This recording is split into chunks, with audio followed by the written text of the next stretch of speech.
seluruh hadirin yang hadir. Pertama begini, saya menyampaikan ada kekacauan dalam pembangunan di Jawa Barat. Pertama adalah kekacauan di tata ruang. Tata ruangnya kacau. Kenapa tata ruangnya kacau? Karena pendekatannya politik, bukan konservasi. Karena pendekatannya politik, maka tata ruang syarat dengan kepentingan politik. Di sini daerah saya, di sini tanah saya, maka harus dibangunkan jalan menuju ke sini agar tanahnya naik. Ini tanah saya sebelah sini, kalau dibuat kawasan perumahan maka tanahnya naik. Ini tanah saya di sebelah sini, kalau dibuatkan nanti untuk kawasan industri maka tanahnya naik.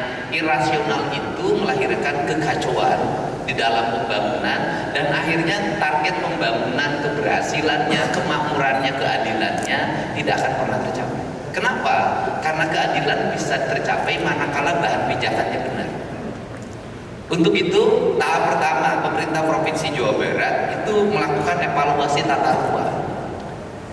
Evaluasi tata ruang perlu dilakukan untuk meletakkan agar pembangunan ini seiring sejalan, seirama dengan seluruh semesta. Karena kita ini numpang. Numpang di mana? Kita numpang di bumi. Numpang di dunia. Karena numpang di bumi maka kita harus taat pada hukumnya bumi. Kita numpang di mana lagi? Kita numpang di daerah aliran sungai. Kita harus taat pada hukumnya daerah aliran sungai. Kita numpang di tepi pantai, maka kita harus taat pada hukumnya tepi pantai. Gak bisa alam ini mengikuti hukum kita, maka kita harus mengikuti hukum alam. Hukum alam itu yang punya ketentuan Allah yang tidak bisa dirubah-rubah. Sistemnya adalah pasti, ilmunya adalah IPA, fisika, matematika, biologi, kimia. Karena ini tidak bisa dibantah, karena ini adalah titah. Karena titahnya disebutnya tasbih. Maka orang yang melawan pada alam sesungguhnya dia melawan pada Allah dengan tasbihnya seluruh semesta. Dalam kaidah Islam diajarkan bagaimana memahami tata ruang, bagaimana memahami alam, maka lahirlah Nabi yang mengerti bahasa alam, namanya Nabi Sulaiman alaihissalam. Ini yang dilakukan. Kenapa? Karena kita ingin mencapai sebuah target masa depan. Masa depan apa? Kehidupan. Kehidupan apa? Kehidupan yang gemah ripah repeh rapi. Kehidupan yang gemah ripah repeh rapi itu masyarakatnya adalah ngangning kacai jadi saluwi kadarat jadi salogak. Artinya apa? Dia ke air sambut kemudian bersenyawa dengan airnya, dia di tanah bersenyawa dengan tanahnya. Maka prinsipnya adalah doanya orang Sunda jauh tinubalai parak kana rejeki pahing getih pahang tulang. Jauh tinubalai apa? Dijauhkan dari musibah. Parak kana rejeki apa? Didekatkan pada rejeki. Jauhkan pada musibah dulu baru rejeki. Bukan nyari duit dulu, bukan. Buat tata lingkungan yang menjauhkan diri dari musibah. Jauh dari musibah maka dia akan mendapatkan rezeki, ketenangan, kenyamanan. Anda ngambil duit seenaknya, ngeruh alam seenaknya, tidak akan jadi rezeki. Kenapa? Karena akan dekat balai, akan ada musibah, akan ada bencana.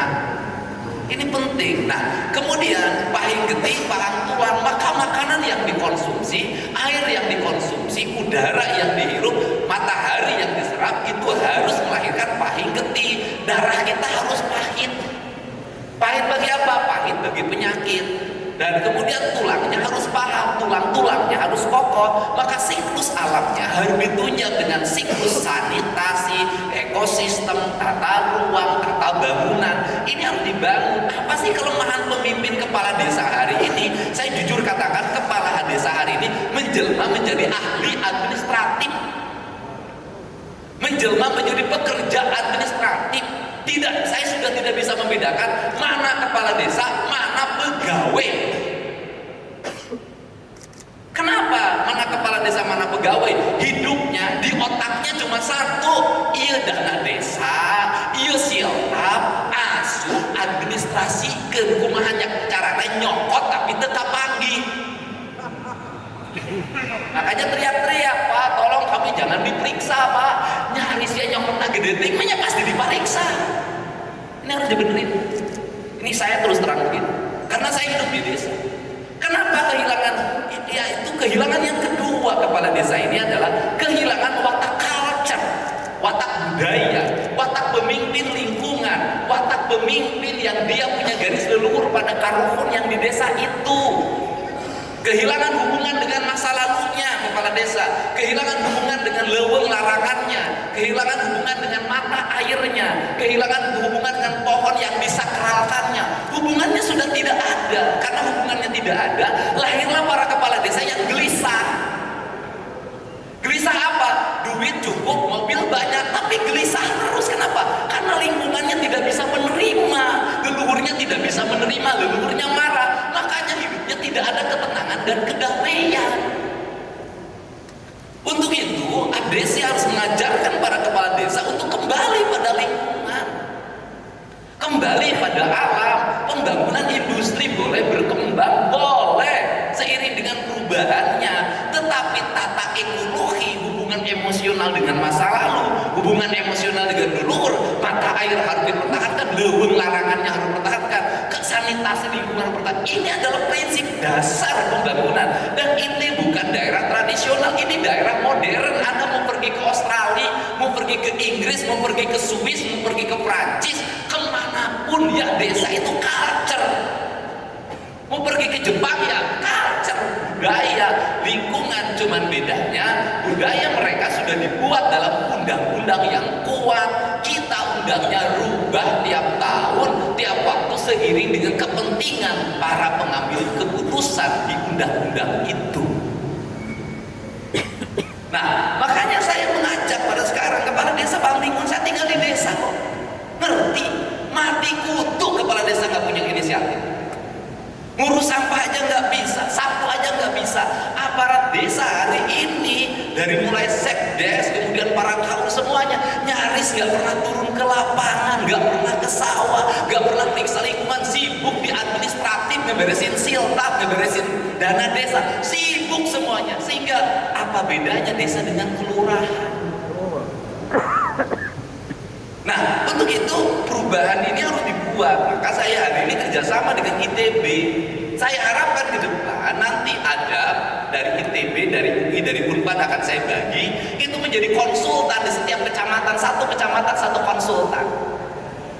Konsultannya apa? Saya ingin tata ruang desanya. Saya ingin ada marketnya, pembangunan desa. Orang mau bikin kawasan perumahan elit, semuanya ada marketnya. Di sini bangun ini, di sini ruang terbuka hijaunya. Sekarang di desa nggak ada. Seiring perkembangan penduduk makin tinggi, jumlah orang makin banyak, rumah berdempet-dempetan, sanitasi lingkungan kacau, buang MCK-nya ke sungai, buang limbah rumah tangga ke sungai, buang sampah ke sungai. Orang desa hari ini nggak ngurus sampah, padahal sampahnya sampah plastik berantakan di mana-mana, semuanya masuk ke sungai. Rata-rata kepala desanya nggak peduli.